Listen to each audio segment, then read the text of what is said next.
এই দেখো, তুমি এখনো রেগে আছো আমার উপর। আমার রাগতে বয়ে গেছে আপনার ওপর। তুমি কিছুতেই বুঝছো না, খরচ বাড়ছে। আয় না বাড়লে চলবে কি করে রাজ্য? বিদেশে আমাকে যেতেই হবে। সব বুঝেছি, সব বুঝেছি। আপনার আমাকে অসহ্য লাগছে, তাই আপনি বিদেশে যাচ্ছেন, তাই তো? তুমি আমায় ভুল বুঝছো। রাজ্য চালাতে অর্থের প্রয়োজন আছে। কেন এতদিন রাজ্য বুঝি চলছিল না? এতদিন যেভাবে চলছিল সেভাবেই চলবে। সময় পাল্টাচ্ছে। এখন শুধু সিংহাসনে বসে থাকলেই চলে না। দেশ বিদেশ ঘুরে দেখতে হবে কিভাবে রাজ্যের উন্নতি হয়, লাভ হয়, সেই নিয়ে নতুন করে ভাবতে হবে। তার মানে আপনি ঠিক করে নিয়েছেন আপনি যাবেন, তাই তো? হ্যাঁ। আর যতদিন আপনি না থাকবেন এখানে কি হবে ভেবে দেখেছেন মহারাজ? কে সামলাবে সব?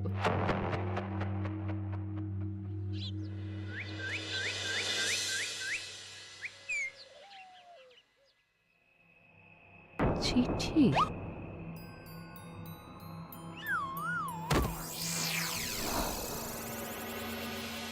আমি অনেক ভেবে দেখলাম, আসলে এসব সিংহাসন, ক্ষমতা, প্রতিপত্তি অর্জন করা আর রক্ষা করার জটিলতার চেয়ে বাকি জীবনটা শান্তির সাথে বনে কাটিয়ে দেওয়াই ভালো। বলছি সবই তো বুঝলাম, কিন্তু এই শান্তিটা কে? মহারাজ সন্ন্যাসী হয়ে গেলেন আর এসব নিয়েও তুমি ভাড়ামি করছো গোপাল? ও মা গো, এবার কি হবে?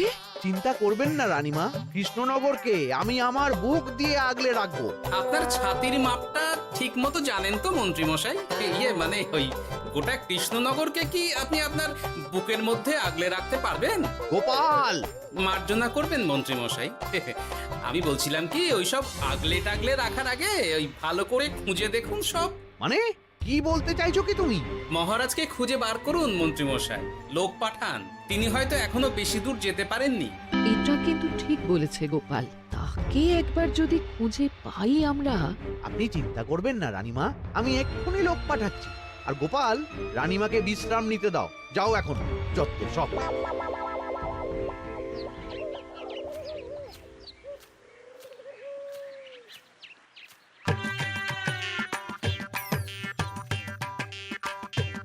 কই গো, গেলে কই?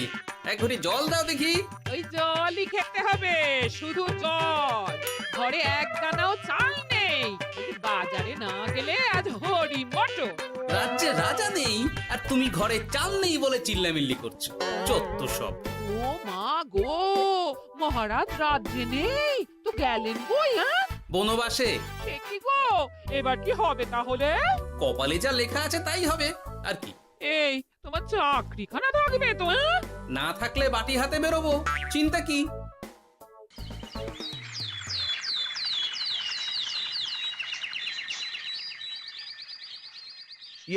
মহারাজ যখন নেই তখন আমি মানে আমি যখন এ রাজ্যের মহামন্ত্রী, তখন আমি এত মানে মানে করার কি আছে মন্ত্রী মশাই? মহারাজ নেই তো কি হয়েছে, রানীমা তো আছেন। আমরা তার কথা মতোই চলব। গোপাল একদম উচিত কথা বলেছে।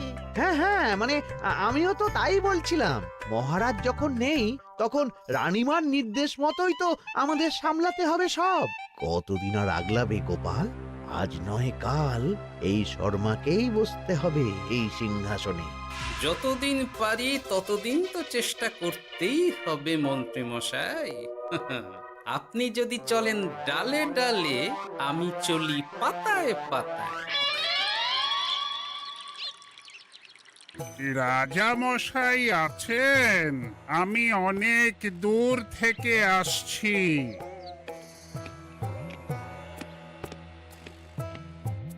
মন্ত্রীমশাই, একজন সাধু এসেছেন রাজামশাইয়ের সঙ্গে দেখা করতে।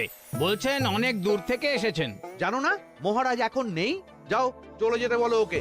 মহারাজ নিরুদ্দেশ। এই মুহূর্তে সত্যিই যদি কোনো প্রাজ্ঞ সাধু বাবা রাজবাড়িতে তার পায়ের ধুলো দেয়, বলা তো যায় না যদি মহারাজের হদিস তিনি দিতে পারেন। ঠিক ঠিক, একদম ঠিক বলছেন পণ্ডিত মশাই। বেশ বেশ, ডেকে আনো তাকে, দেখি সে কি বলে। মহারাজ, আমার প্রণাম নেবেন। উনি মহারাজ নয়, উনি মন্ত্রী। আসুন সাধু বাবা, আসুন, আসন গ্রহণ করুন।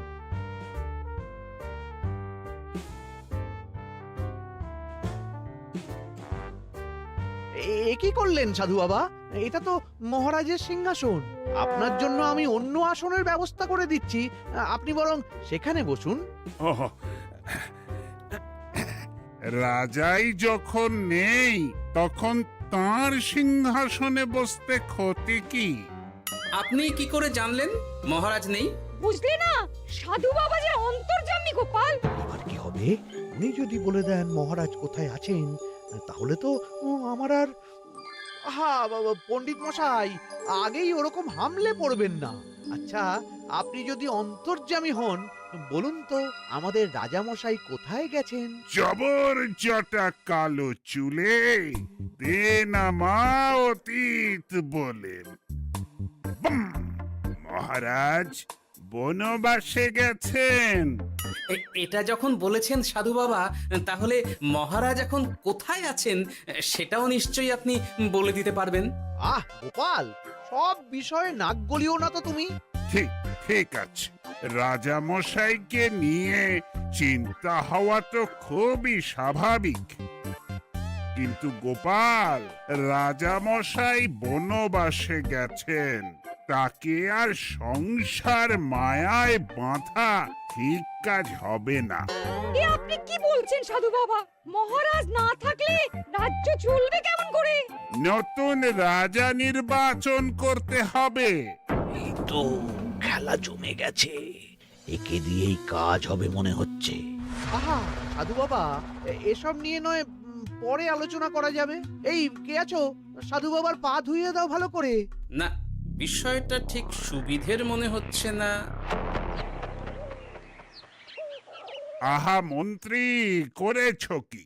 আমি সাধু মানুষ, এত খেতে পারি কি? ও বললে হবে না সাধু বাবা, আপনার জন্য নিজে দাঁড়িয়ে থেকে মহারাজের খাস হালুই করকে দিয়ে রাঁধিয়েছি সব। দেখুন না একটু, অমৃত অমৃত। বেশ বেশ, এত করে বলছো যখন, বাহ বাহ, চমৎকার চমৎকার। আমি জানি তো যে এমন খাবার আপনি আগে কখনো খাননি। তা বটে বটে, ভেবেছিলাম কটা দিন বিশ্রাম নিয়ে চলে যাব। এখন দেখছি যা আদর আতিথেয়তা শুরু করেছো তোমরা, তাতে তো মাস কয়েক কাটিয়ে না গেলে আমারই লোকসান হবে। থাকুন না, থাকুন, যতদিন ইচ্ছা থাকুন।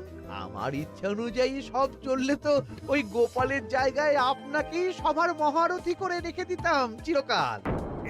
এসব কি বলছো মন্ত্রী? কেন, পরিকল্পনাটা মন্দ নাকি? আমি হব এই রাজ্যের নতুন রাজা, আর আপনি হবেন আমার রাজসভার প্রধান মহারথী। বটে, কাজটা খুব একটা কঠিন না। মহারাজ বনবাসে, আর আপনি নিজেই তো বললেন তাকে ফিরিয়ে আনাও ঠিক হবে না। তাহলে তা বলেছি, কিন্তু বাকি অন্যান্য সভাসদেরা আছে, তারা তো। আরে ছাড়ুন তো ওদের কথা। আকাশে হাত ছড়িয়ে আর একবার মন্ত্র পড়ে নেবেন, বলবেন এই রাজ্যের রাজা হওয়ার ক্ষমতা একমাত্র আমার মধ্যেই আছে। ব্যাস, সবাই মানতে বাধ্য। তারপর আমার একটা হিল্লে হয়ে গেলে আপনারটার ব্যবস্থাও আমি করে দেব, বুঝলেন? বুঝলাম, একেবারে জলের মতো পরিষ্কার। ব্যাস, কালই তাহলে কাজ শুরু করে দিন। বেশি দেরি করে তো লাভ নেই। বলা তো যায় না, মহারাজের যদি রানীমার জন্য মন কেমন করে, রাজ্যে ফিরে আসে, ওসব হওয়ার আগেই সেরে ফেলতে হবে সব কাজ। রাজা হওয়ার খুব তাড়া দেখছি তোমার মন্ত্রী। ওপরে ওঠার ইচ্ছা কার না থাকে বলুন তো সাধু বাবা? আর মাত্র কটা দিনের অপেক্ষা, ব্যাস, তারপরেই এই সিংহাসনের মালিক হব আমি। কৃষ্ণনগরের নতুন রাজা হব আমি। সমস্ত ধন দৌলত থাকবে আমার এই হাতের মুঠোয়।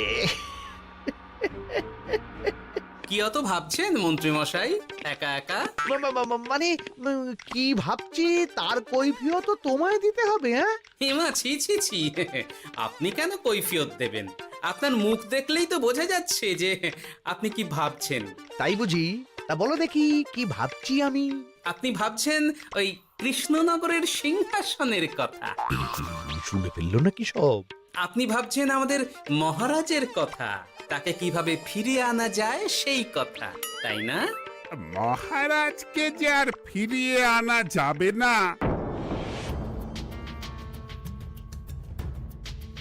সে কথা তো আগেই বলেছি। তাই যদি হয় সাধু বাবা, আপনি এর একটা কিছু বিহিত করুন, না হলে রাজা ছাড়া রাজ্য।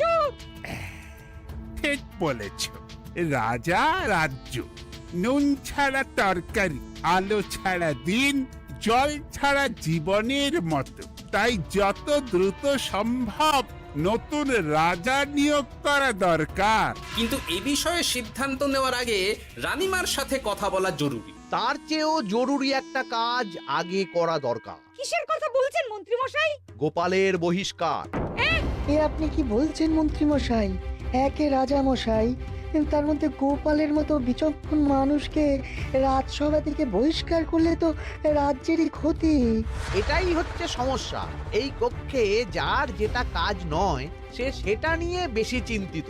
তুমি বিজ্ঞানে মন দাও, রাজকাজ আমার দায়িত্ব। তাহলে এরকম সিদ্ধান্ত নেওয়ার আগে সবার সাথে আলোচনা করা দরকার। কোনো দরকার নেই, আমি যা বলেছি তাই হবে। রাজ্যের ব্যয়ভার বাড়ছে, এই মুহূর্তে কোনো ভাঁড়কে অযথা বেতন দিয়ে পোষার কোনো মানে হয় না। তাই গোপালেরও কাল থেকে রাজসভায় আসার কোনো দরকার নেই। সবই আমি বুঝতে পারছি মন্ত্রী মশাই। বেশ, আপনি যখন বলছেন, এই আমার শেষ দিন রাজসভায়, চলি সবাই, ভালো থাকবেন।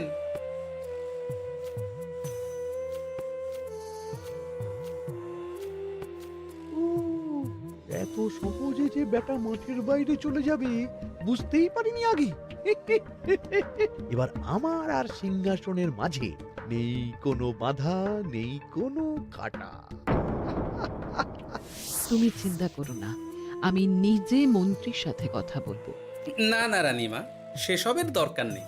মহারাজ ছাড়া রাজবাড়ি শূন্য শূন্য লাগে, আমারও মন লাগছে না এখানে।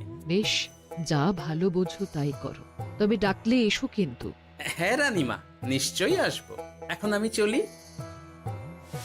যাক, এই কদিনে মাথাটা খেলানোর সময় পাওয়া যাবে একটু, না হলে কেমন যেন গুলিয়ে যাচ্ছে সব। কি যে বলো গোপাল দাদা, এই শেষ দুটো শাকের আটি নিয়েও দরদাম করবে তুমি?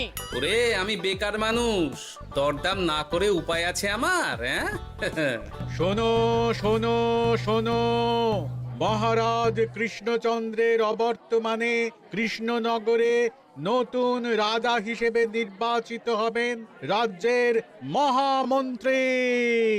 সেই শুভানুষ্ঠানে রাজবাড়িতে আমন্ত্রণ রইল। এসব কি হচ্ছে বলো তো গোপাল দাদা? ভিতরের খবর আছে নাকি কিছু?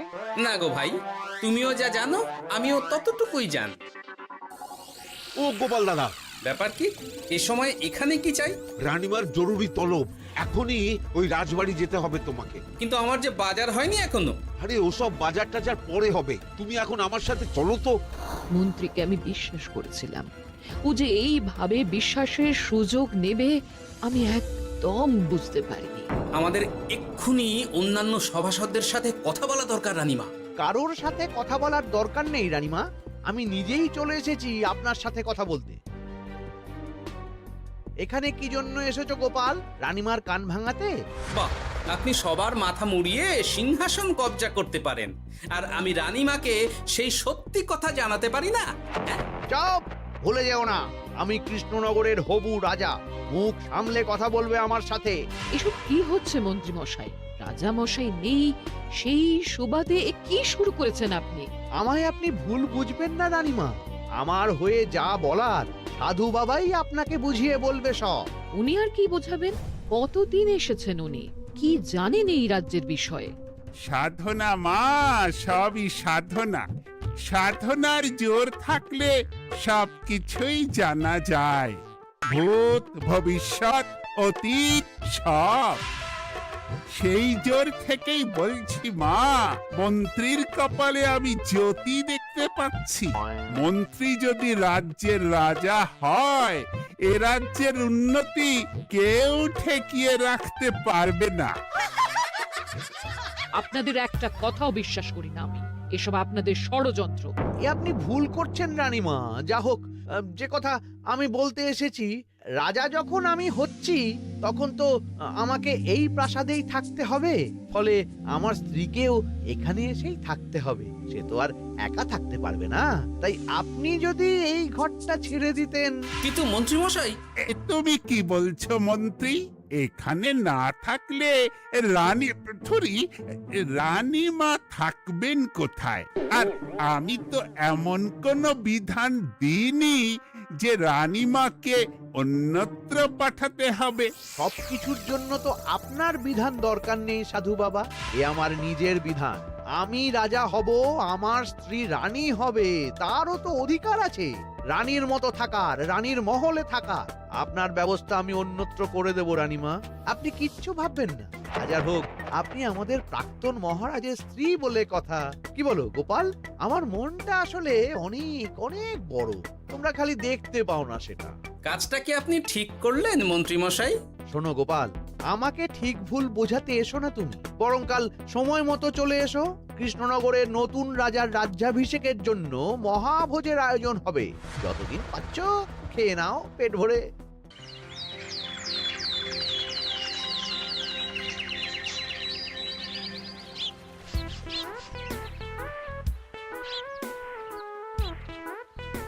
আরে এগুলো আবার কি পরে আছে এখানে? কি এ তো মহারাজের পোশাক। এখানে এসব কি করে এলো? তাহলে কি মহারাজ? না না না, হিসেবটা কেমন যেন ওলট পালট হয়ে যাচ্ছে। সময় তো হয়ে গেল, নতুন মহারাজকে ডাকুন এবার। এসে গেছি, এসে গেছি। আসুন মন্ত্রী মশাই, আসুন। মুকুট নিয়ে দাঁড়িয়ে আছি আপনার মাথায় পরাবো বলে। সাধু বাবা, এবার মহারাজ বলা অভ্যাস করুন। মহারাজ। মহারাজের হদিশ পাওয়া গেছে মন্ত্রীমশাই, মহারাজের হদিশ পাওয়া গেছে। এই কি স্বপ্নেছে কথা? মহারাজের হদিশ পাওয়া গেছে মানে কোথায় মহারাজ? না না, মহারাজ না, মহারাজের পোশাক পরে আছে পুকুরের ধারে। আমার মনে হয় তিনি ওই পুকুরে ডুব দিয়ে নিরুদ্দেশ হয়ে গেছেন। ও তাই বলো? তা বেশ তো, প্রাক্তন রাজার জন্য না হয় কিছুক্ষণ নীরবতা পালন করে নেব আমরা, ব্যাস। এ আপনি কি বলছেন মন্ত্রী মশাই? মহারাজ সত্যি ওই পুকুরে ডুব দিয়েছেন কিনা সেটা তো তলিয়ে দেখা দরকার একবার। সেসব হবে আমি রাজা হওয়ার পর। নিন সাধু বাবা, মুকুট পরান। কিন্তু মন্ত্রীমশাই, আরো একটা দুঃসংবাদ আছে যে। ও আবার কিসের দুঃসংবাদ? মহারাজ যে পুকুরে ডুব দিয়েছেন সেই কথা বলতেই রানীমা অজ্ঞান হয়ে গেছে। তুমি যে কি করো না গোপাল, শুভ সময়ে অশুভ একটা সংবাদ দিয়ে দিলে তো সব বরবাদ করে। এই কে আছো? গ্রেপ্তার করো গোপালকে। তার আগে তোমায় গ্রেপ্তার করা হবে। এত বড় সাহস তোমার? হবু রাজাকে গ্রেপ্তার করার কথা বলো তুমি? আজ তোমার একদিন কি আমার একদিন। কিসের হবু রাজা? আমি কৃষ্ণনগরের আসল রাজা। হ্যাঁ, আমি। কি মহারাজ, আপনি? হ্যাঁ, আমি। অনেক দিন ধরে তো তোমার বাড়বাড়ন্ত দেখলাম, আজকে খেলা শেষ। কিন্তু গোপাল, রানী কোথায়? কেমন আছে সে? এক্ষুনি তার কাছে আমাকে নিয়ে চলো। রানীমা ভালোই আছে মহারাজ, কিচ্ছু হয়নি তার। কিন্তু তুমি যে বললে রানী অজ্ঞান হয়ে গেছে। এটুকু মিছে কথা না বললে যে আপনার লুকোচুরি খেলাটা এত সহজে শেষ হতো না মহারাজ। লুকোচুরি বটে, কিন্তু তুমি বুঝলে কি করে এত সব? প্রথম সন্দেহটা হলো যখন রানীমাকে অন্যত্র রাখার কথা বলতেই আপনি বিচলিত হয়ে উঠলেন, তখন। তারপর পুকুর পাড়ে আপনার পোশাক। ব্যাস এটুকুই, আর কিছু নয়। আর প্রথম দিন রাজসভায় এসেই সোজা সিংহাসনে চড়ে বসা। ব্যাস, একে একে 2 আর 2 এ 2 4 করে ফেললাম। তারপর মনে হলো রানীমার প্রতি টান ফিরিয়ে আনতে পারে আপনাকে আপনার আসল রূপে। তাই এই মিছে কথা। অধমের অপরাধ মার্জনা করবেন মহারাজ। গোপাল, তোমার তুলনা নেই। কিন্তু মহারাজ, আপনি কেন এই ছদ্মবেশ নিয়েছিলেন তার আসল উদ্দেশ্যটা কিন্তু এখনো আমার কাছে পরিষ্কার হয়নি পুরোটা। আসলে আমি পরীক্ষা করছিলাম, বুঝলে, কিসের পরীক্ষা মহারাজ? যে আমার অনুপস্থিতিতে কে এই রাজ্য চালাবে তার পরীক্ষা। এবং আমি ঠিক করেছি যে কদিন ব্যবসার কাজে আমি বাইরে থাকবো ততদিন রানীর পরামর্শ মতো সমস্ত কিছু সামলাবে গোপাল। মহারাজ কৃষ্ণচন্দ্রের জয়। জয়, গোপালের জয়। আর আমি মহারাজ? তুমি থাকবে পেয়াদা। এ কি, শুধু জল আর ভাত? আগেই বলেছিলাম বেশি বেরো না, বেরো না, রাজা হবেন। এখন খাও খাও, জল ভাত খাও। চেষ্টায় তুমিও আমাকে ভুল বুঝলে গিন্নি।